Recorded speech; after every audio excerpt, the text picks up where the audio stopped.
మకర సంక్రమణం తర్వాత వచ్చేటటువంటిది కనుమ. కనుమ పండుగ యథార్థమనకు పశు సంబంధమైనటువంటి పండుగ. ఈ కనుమ పండుగ నాడు తనకి వ్యవసాయం చేయడంలో ఉపకారం చేసినటువంటి ఎద్దులు ఏ ఉంటాయో వాటికి, నిత్యం తనకి పాడిని అనుగ్రహించినటువంటి ఆవులకు కూడా కృతజ్ఞతా పురస్సరంగా పాయసాన్నాన్ని తినిపిస్తారు.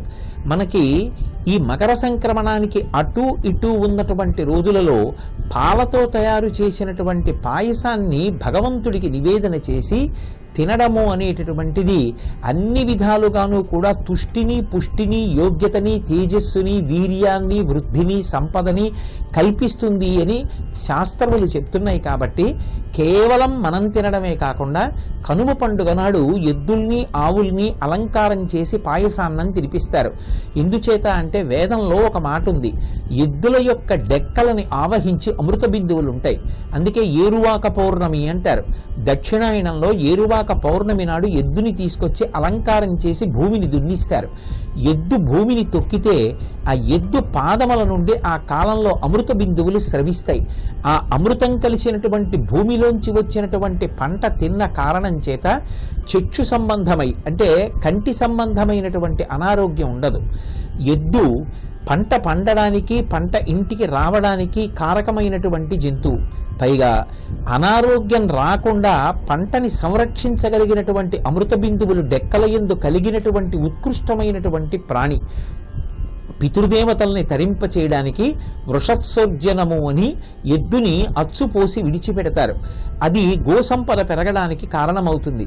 ఎద్దు ధర్మానికి ప్రతిరూపంగా చెప్పబడుతుంది. అందుకే యుగాలలో ధర్మం ఎన్ని కాళ్లతో ఉంది అని చెప్పవలసి వస్తే ఎద్దు యొక్క కాళ్లతోటి సంకేతిస్తారు. అంత గొప్పదైనటువంటి ఎద్దు ధర్మమునకు ప్రతీక కనుకనే పరమశివుడు వృషభవాహనారూఢుడై సంచరిస్తూ ఉంటాడు. దాని అర్థం నిజంగా ఆయన ఎద్దునెక్కి తిరుగుతాడు అని కాదు, తత్వతః ఆయన ధర్మమును అధిరోహించి ఉంటాడు.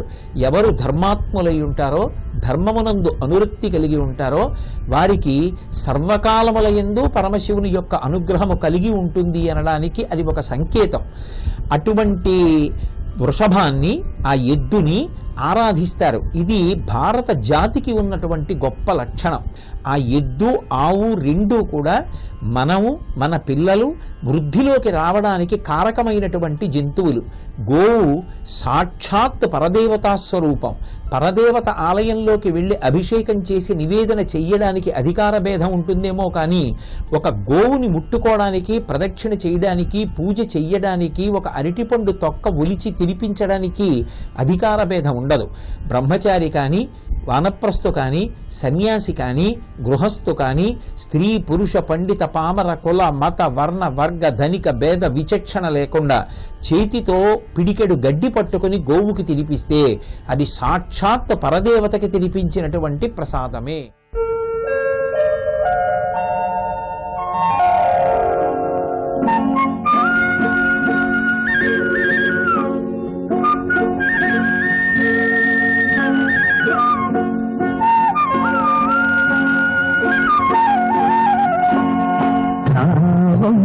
మహాలక్ష్మి రావమ్మ, రావమ్మ మహాలక్ష్మి రావమ్మ, నీ కోవెల ఇల్లు కొలువై ఉండుగాని, నీ కోవెల ఇల్లు కొలువై ఉండుగాని, కొలువై ఉండుగాని కలుములారాణి రావమ్మ మహాలక్ష్మి రావమ్మ, రావమ్మ.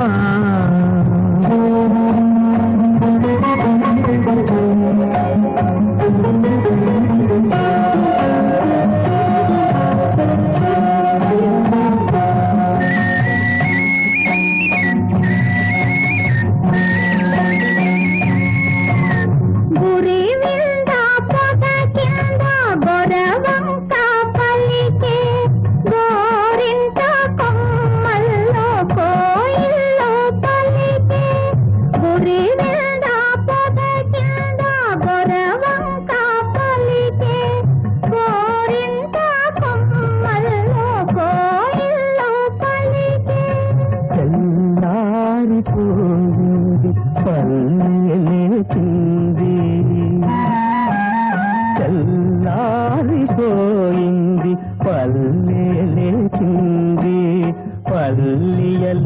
ప్రతి ఇల్లు కళ్ళు తెరిచింది. రావమ్మ మహాలక్ష్మి రావమ్మ రావమ్మ.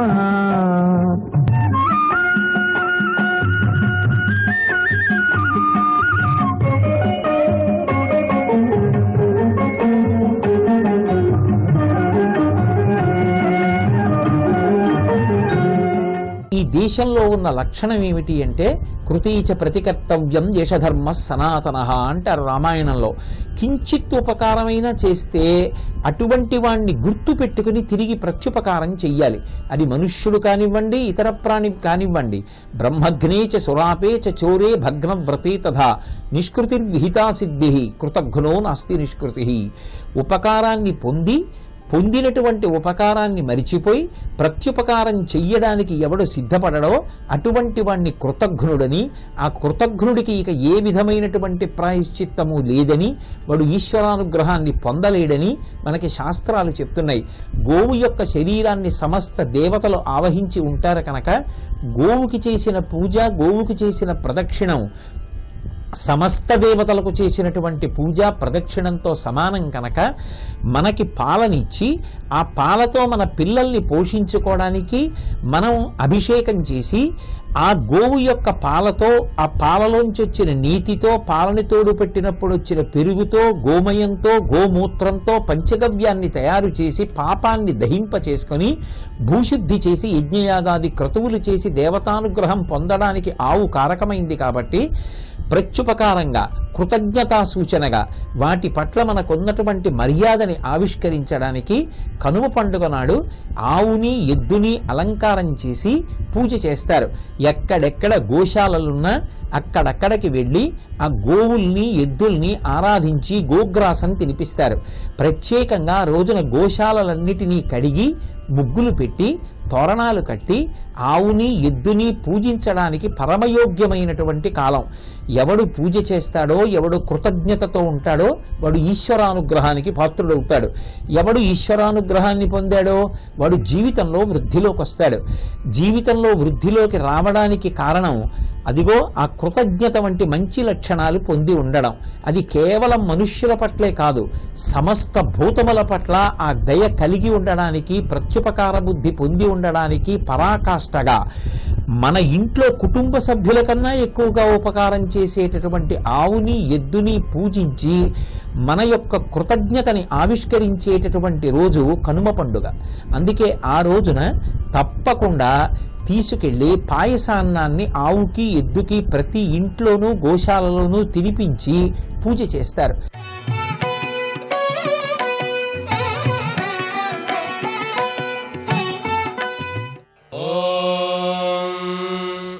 ఆగావో అగ్మన్నుత భద్రమక్రన్ సీదంతు గోష్ఠేరణగన్త్వస్మే ప్రజాపతిః పురురూప ఇహ స్యుః ఇంద్రాయ పూర్వీరుషసో దుహానాః ఇంద్రో యజ్వనే ప్రణతే చ శిక్షతి ఉపేద్దదాతి న స్వం ముషాయతి భూజో భూజో రగిమిదస్య వర్ధయన్నే అభిన్నే ఖిల్లే నిదధాతి దేవయుం నతా నశంతి న దభాతి తస్కరః నైనా అమిత్రో వ్యథిరా దధర్షతి దేవాగిశ్చ యాభిర్యజతే దదాతి చ జ్యోగిత్తాభిः సచతే గోపర్వారేణుకకాటో అశ్నుతే న సగ్స్కృతత్రముపజంతి తా అభి ఉరుగాయమభజంతస్య తా అను గావో మర్త్యస్య విచరంతి యజ్వనః గావో భగో గావ ఇంద్రో మే అచ్ఛాత్ గావః సోమస్య ప్రథమస్య భక్షః ఇమాయా గావః సజనా స ఇంద్రః ఇచ్ఛామి ధృదా మనసా చితింద్రం యోజం గావో మేదగథా కృశంచిత్ అశ్లీలా बृहद्वो वयमुच्यते सभासु प्रजावतीः सूजवसगम् रिषन्ति शुद्धा अपप्रपाणे पिबन्ति मावस्तेन ईशतमाघशगम् सः परिबोहेति रुद्रस्य वृण्ड्यात् उपेदमुपपर्चनम् आसु गोषूपपृच्यताम् उपऋषभस्य रेतसि उपेन्द्रतव वीर्ये ॐ शान्तिः शान्तिः शान्तिः।